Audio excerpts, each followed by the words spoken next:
Hello friends, मैं निशा स्वागत करती हूँ अपने इस यूट्यूब चैनल में जिसका नाम है हुनर ट्यूटोरियल्स। फ्रेंड्स, मेरे पास बहुत सारे कमेंट्स आ रहे थे कि मैं आपको सादा ब्लाउज़ की कटिंग बताऊं। जैसा कि आप लोग को पता भी है कि मैंने कम्युनिटी में पोस्ट भी किया था कि मैं क्या बनाऊं। मैंने 4 ऑप्शन दिया था जिसमें सबसे ज़्यादा मुझे सिंपल ब्लाउज़ के लिए आया है। तो चलिए स्टार्ट करते हैं। तो सबसे पहले मैं आपको ब्लाउज़ से नाप लेना बताऊँगी। तो देखिए, ये हमारा ब्लाउज़ का नाप है। तो सबसे पहले हम चेस्ट का साइज लेंगे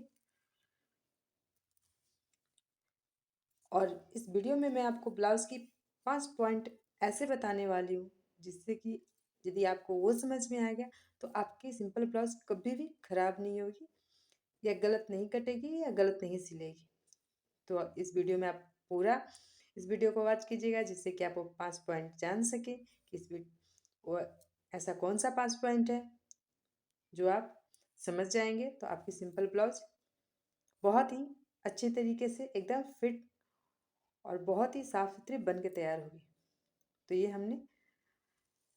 मैंने इसका चेस्ट का साइज लिया है। इसका चेस्ट का साइज 9 था तैयार करके, क्योंकि 36 इंच की है तो इसलिए। और अब हमने लंबाई ली है तो मेरे ब्लाउज की लंबाई है 14.5।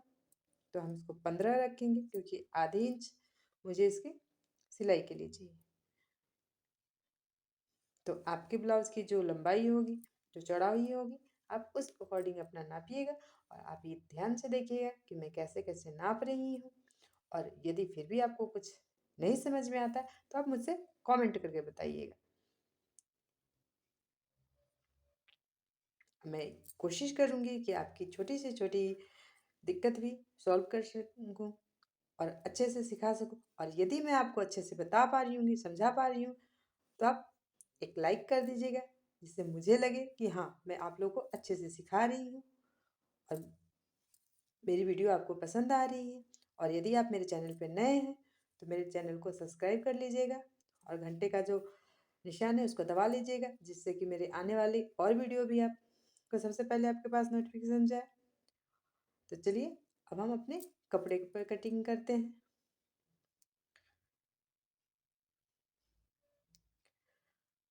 तो फ्रेंड्स, मैंने इसमें जो नाप लगाई है वो अपने ब्लाउज के साइज के अकॉर्डिंग लगाई है। तो आप अपने हिसाब से लगाइएगा। तो मेरे ब्लाउज की लंबाई है 15 और चेस्ट की साइज है 9।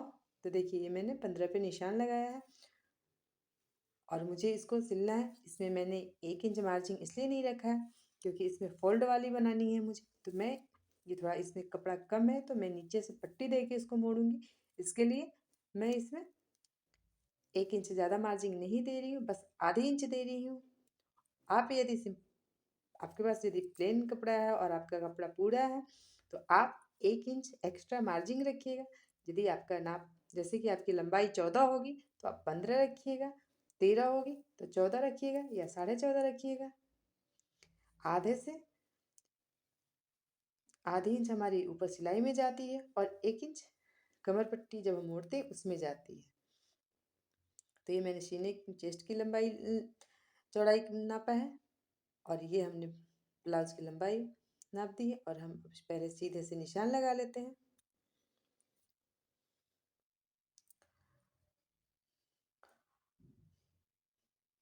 और इस ब्लाउज में मैं आपको 5 पॉइंट बताने वाली हूँ, तो आप ध्यान से देखिएगा और मैं आपको 5 पॉइंट बताऊंगी। इसके लिए आप वीडियो वीडियो को बिल्कुल भी स्किप मत कीजिएगा, वीडियो को पूरी तरह वॉच कीजिएगा जिससे कि आपको 5 पॉइंट पता चल सके। तो सबसे पहले हम गले में निशान लगाते हैं। तो फ्रेंड्स, जैसे कि आपने देखा है कि मैं मेरे पहले वीडियो में जो सिंपल ब्लाउज की मैंने कटिंग बताई थी उसमें सीधी, जैसे कि मैं अभी लाइन ड्रॉ कर रही हूँ ऐसे ही मैंने गला में डिजाइन बताई थी नाप लेना। और आज मैंने आपको ब्लाउज से नाप लेना बताया, इसलिए आप हो सकता है कि मैं आपको अच्छी तरीके से आप नहीं पर तो आप मैं जैसे निशान लगा रही हूँ आप उस चीज़ को बड़े ध्यान से देखिएगा कि मैं किस तरीके से निशान लगा रही हूँ, ब्लाउज को मैंने किस तरीके से नापा है और कैसे मैंने नापा है। तो आप उस चीज़ पे गौर कीजिएगा। और ये आप जो शोल्डर है उसका नाप ले लीजिएगा, क्योंकि हर ब्लाउज में किसी में 2.5 भी शोल्डर होता है, किसी में 2 भी होता है, हर ब्लाउज का अलग अलग होता है। क्योंकि हम अपने हिसाब से यदि कट करके किसी का ब्लाउज बना देंगे, मान लीजिए कि हम 3 डाल देते हैं और उसका 2 2.5 का ही होगा, तो फिर बाद में प्रॉब्लम हो जाती है। इसके लिए आप कभी भी जो ब्लाउज के नाप भी मिले, तो जितना उसका शोल्डर है उतना ही नाप के आप लीजिएगा, उससे 1 इंच ज़्यादा, क्योंकि आधे आधे इंच आपको सिलाई में जाएगी।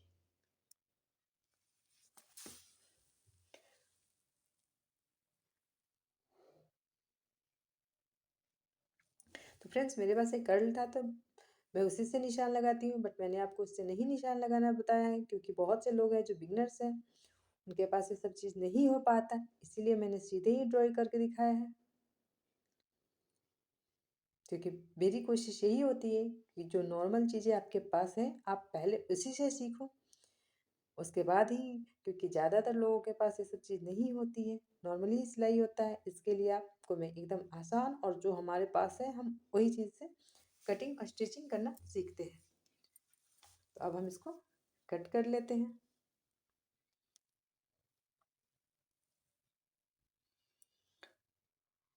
और जैसे कि ये पीछे का पल्ला है, तो मुझे इसमें पीछे का गला 9 रखना है, तो मैंने आधे इंच जो मार्जिन थी उसको भी निशान लगा दिया है, और यहाँ से मैंने ऊपर से 9 का निशान लगाया है।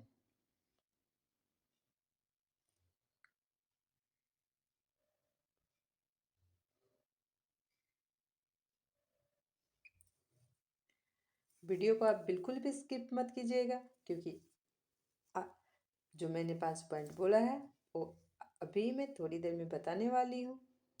तो ये हमारा पीछे का पल्ला कट के तैयार है, और अब हमें क्या पॉइंट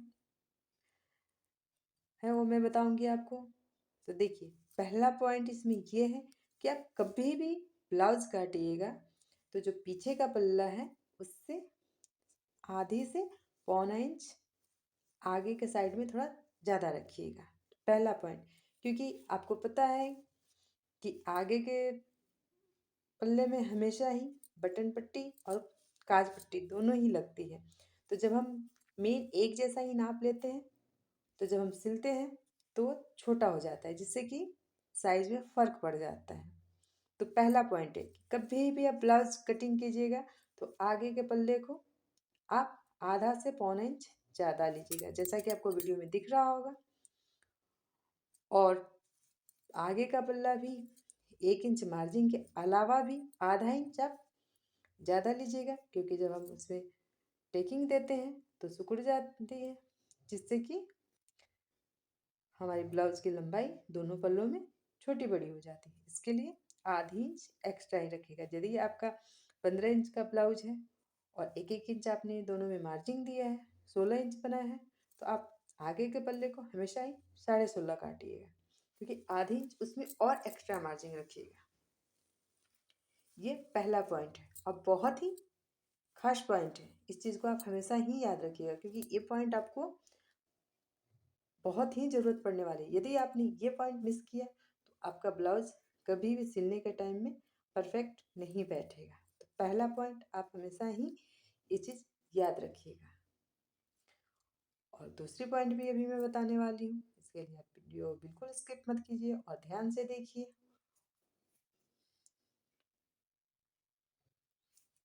तो ये पहले हमने दोनों पल्लों को एकदम मिला के साइड से कट कर लिया। अब हम पीछे वाले पल्ले को हटा देंगे।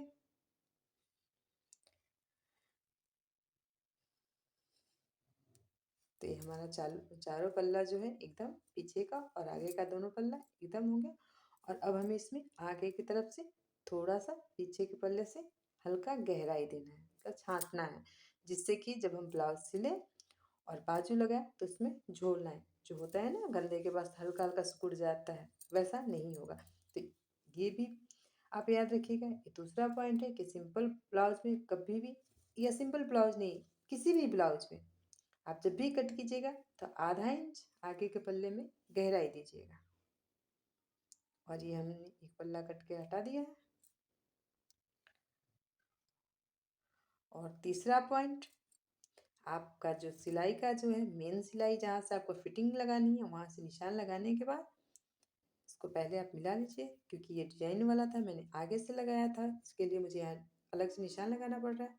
अब देखिए, कभी भी आप टेकिंग लगाइएगा तो जहाँ से हमारा फिटिंग निशान है वहाँ से बीच से मोड़ के फिर आप टेकिंग का निशान लगाइएगा, जिससे कि आपका जो टेकिंग है वो पूरी तरह बीच में आएगी, जिससे कि आपका ब्लाउज का शेप बहुत ही अच्छा आने वाला है। तो इसके लिए ये तीसरा पॉइंट हमेशा याद रखिएगा कि कभी भी आप टेकिंग दीजिएगा तो उसको एकदम बीच में दीजिएगा। तो ये दोनों, और ये जो मैंने टेकिंग दिया है ये हमेशा 1.5 से 2 के बीच में गैपिंग रहता है। और मैं आपको ये भी नाप के दिखाती हूँ साइड वाला भी, यहाँ से भी आप 4 से हल्का 4 से लगाइएगा, जो जाके 5 पे ख़त्म करिएगा हल्का ऊपर की तरफ। तो देखिए ये हमारा चारों टेकिंग तैयार है। तो ये हमारा 3.5 का है। आप चाहे तो हल्का हल्का इसको ज़्यादा भी कर सकते हैं, इसको कम भी कर सकते हैं। ये डिपेंड करता है आपके ब्लाउज की लंबाई पे कि आपका ब्लाउज कितना लंबा है। किसी में 3.5 भी लगता है, किसी में 3 भी लगेगा। तो मेरी ब्लाउज थोड़ी लंबी है तो इसके लिए इसमें टेकिंग भी थोड़ा सा लंबा है। और इसी तरीके से दोनों पे हल्का हल्का आप ऊपर से टक कीजिएगा तो आपका ऑलरेडी हो जाएगा। तो ये हमारा पीछे का बल्ला है, तो ये हम इसमें हल्का सा कट दे देते हैं, क्योंकि मेरी फिटिंग की निशानी है, जिससे मुझे पता चल पाएगा कि हाँ मुझे यहाँ पे करना है। और अब हम पीछे वाले में टेकिंग लगाएंगे, और ये दोनों साइड 4 के बीच में हमने टेकिंग लगाया है। देखिए नाप के, आप कभी भी नाप के लगाइएगा तो आपका बहुत ही अच्छा से आएगा, क्योंकि होता है क्या है हम लोग जब टेकिंग लगाते हैं तो ऐसे भी लगा देते हैं, तो जिससे कि कोई इधर कुछ उधर हो जाता है तो अच्छा नहीं। देखिए अब इसका कितना अच्छा लुक आया है। और देखिए अपना आप के देखिए पूरा एकदम बीच में एक जैसा आया है। और गले में यदि आप गहराई देना चाहते हैं तो हल्का हल्का इसको साइड से और भी दे सकते हैं, लेकिन मेरा गले का शेप यही है, मैं इसीलिए इसको ऐसे ही दे रही हूँ।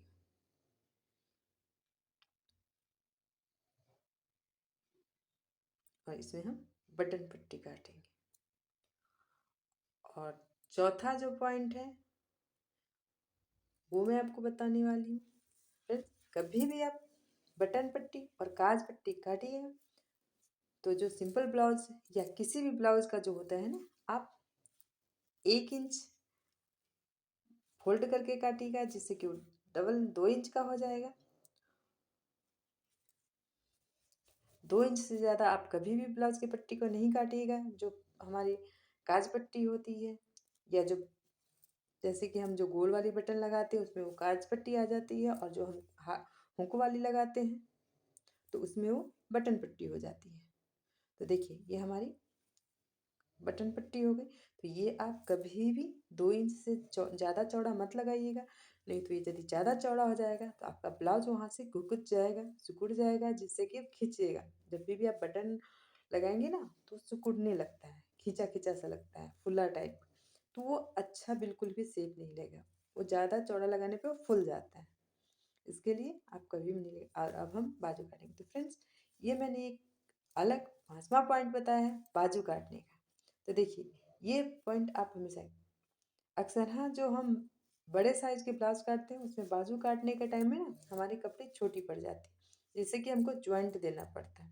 तो ये मैं एक कटिंग आपको बता रही हूँ जिसमें आपको ब्लाउज में बाजू में बिल्कुल भी ज्वाइंट नहीं देना पड़ेगा। तो हम क्या करेंगे, कपड़े को खोल लेंगे और हम दोनों बाजू को अलग अलग काटेंगे। तो देखिए मेरी बाजू की लंबाई 7 है, मैंने यहाँ 7 लिया है, और चौड़ाई भी मैंने 7 लिया है।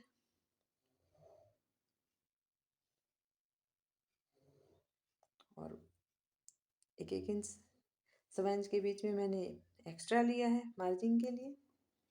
और अब देखिए, आप लोग को पता होता है जैसे कि मेरी हर वीडियो जो होती है बिगनर्स के लिए होता है, इसीलिए मैं कोशिश करती हूँ हमेशा कि मैं इस तरीके से बताऊँ कि आप लोग समझ सकें। तो देखिए मैंने जो बाजू में निशान लगाया है ये मैंने 4 से स्टार्ट किया। जैसे कि मेरा 7 इंच का बाजू था तो मैंने 4 पे लास्ट जो था 4 पे, उसके बाद 4.5, फिर 5, फिर 5.5, ऐसे आधे आधे इंच बढ़ा के ले जाके फिर ऊपर की है, जिससे कि आपको कटिंग में बिल्कुल भी दिक्कत नहीं होगा और आपका बाजू का एकदम अच्छे तरीके से बैठेगा। और उसके बाद हम आगे के साइड में हल्का सा इसको छाट देंगे, क्योंकि हमने ब्लाउज में भी हल्की सी छाटी है इसलिए हम बाजू में भी हल्की सी ही छाटेंगे।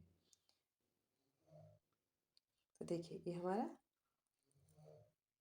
कट गया। और फ्रेंड्स मैंने आपको 5 पॉइंट ब्लाउज के ऐसे बताए हैं जो आप हमेशा याद रखिएगा। और ये 5 पॉइंट यदि आपने हमेशा याद रखा तो आपकी ब्लाउज कभी भी खराब नहीं होगी, कभी भी आपको सिलने में दिक्कत नहीं होगी और आपका ब्लाउज बहुत ही अच्छा शेप में तैयार होगा। तो ये हमने इसी को रख के दूसरी बाजू भी काट ली है। फ्रेंड्स उम्मीद है मुझे कि आपको ये वीडियो अच्छा लग रहा होगा, आपको समझ में आ रहा होगा। यदि फिर भी आपको कहीं कोई डाउट हो, कोई दिक्कत हो, आप मुझे कमेंट करके पूछिए। और नेक्स्ट वीडियो आप किस टॉपिक पे देखना चाहते हैं मुझे वो भी कमेंट करके बताइए, क्योंकि मैं यही चाहती हूँ मैं वो चीज़ आप लोग को बताऊँ, सिखाऊँ जो कि आप लोग सीखना चाहते हैं। ऐसे ही नहीं कि कोई भी वीडियो बनाती जाऊँ डालती जाऊँ। और अब हम ये गले का पट्टी काटेंगे। फ्रेंड्स मैंने कई वीडियो में भी गले का पट्टी काटना बताया है। यदि आपको इसमें समझ नहीं आ रही, क्योंकि ये वीडियो ज़्यादा लंबा हो रहा था इसलिए मैंने थोड़ा सा इसको फास्ट कर दिया है यहाँ से। अक्सर हम इसीलिए मैं ज़्यादातर वीडियो में कटिंग और स्टिचिंग दोनों साथ नहीं बताती हूँ, क्योंकि वीडियो लंबी हो जाती है तो फिर उसको फास्ट करना पड़ता है, जिससे कि आपको समझ में नहीं आएगा। इसीलिए मेरी ज़्यादातर वीडियो एकदम स्लो होती है, क्योंकि मैं चाहती हूँ कि आप लोग को ढंग से सिखा सकते हो। फ्रेंड्स ये हमारा ब्लाउज कट के पूरी तरह तैयार है और नेक्स्ट वीडियो में मैं आपको इसकी सिलाई बताने वाली हूँ। तो देखिए ये हमारा तीनों पल्ले हैं